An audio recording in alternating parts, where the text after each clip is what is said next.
Hello everyone. Yesterday, a group called CyberLeak leaked gameplay footage of GTA 6. Not one video, but two separate gameplay videos, along with an entire image of the GTA 6 map. And the timing couldn't have been more interesting, because this happened right before Rockstar's upcoming extended look, which is set to be shown on Netflix. According to CyberLeak, the reason behind the leak was a protest against Rockstar and Take-Two's decision not to release GTA 6 on physical discs in the way the group wanted. Their argument was basically about the industry's increasing shift towards digital-only releases, and how players are losing the ability to actually own a physical copy of the games they purchase. But there's something even more interesting about these videos. They aren't from 2026. The footage appears to be from 2023, shortly before the release of GTA 6's first trailer. And that explains why the game we see here looks noticeably different from the GTA 6 we've been shown recently. The first video gives us a surprisingly detailed look at Jason playing basketball. Now, obviously, basketball isn't exactly what everyone expected to learn from a GTA 6 leak. But the physics are actually pretty impressive.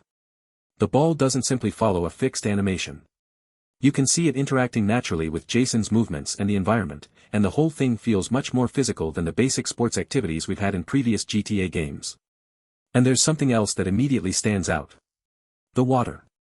Even in this early build, the water looks incredibly detailed, with realistic movement and reflections that make the environment feel much more alive.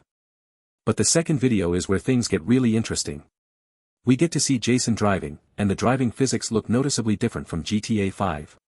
The cars have much more weight to them, the suspension reacts to impacts, also Jason fixes his rear view mirror while reversing the car, and when Jason eventually crashes into another vehicle, the game doesn't just reset the situation with a simple animation. Instead, we get this really interesting interaction between Jason and the other driver.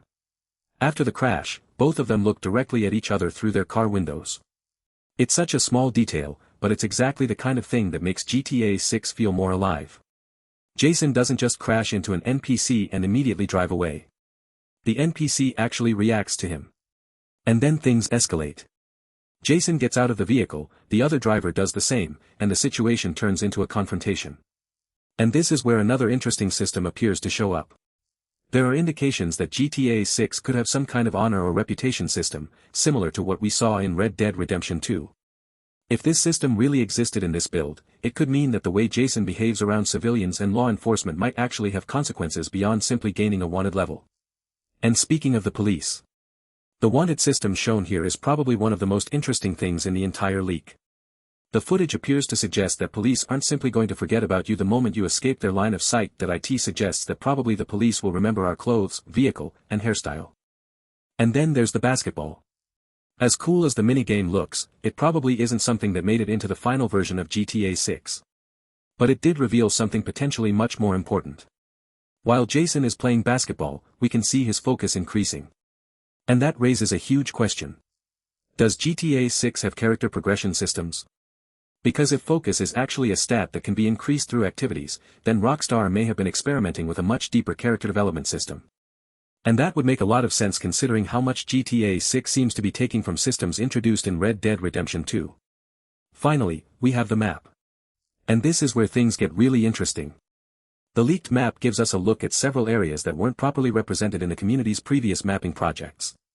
For years, fans have been trying to reconstruct the GTA 6 map using trailers, screenshots, road signs, satellite imagery, and tiny environmental clues. But this leak gives us something completely different. Instead of trying to predict where locations are based on fragments of information, we're potentially looking at Rockstar's own internal version of the map.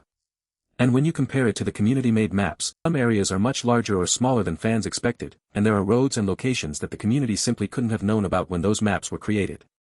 Which means this leak doesn't just give us more GTA 6 gameplay.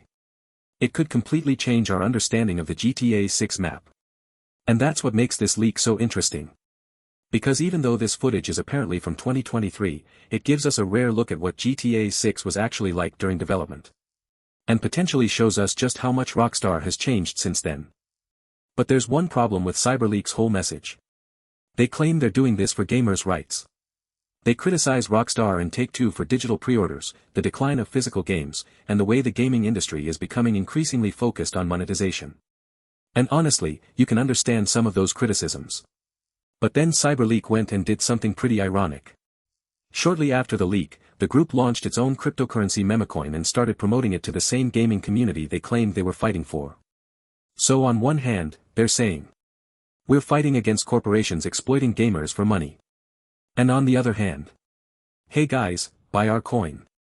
That's where a lot of people started calling CyberLeak hypocritical. Because whatever you think about physical games or digital pre-orders, launching a speculative cryptocurrency around your own movement makes the whole "we're doing this purely for gamers" argument a lot harder to take seriously.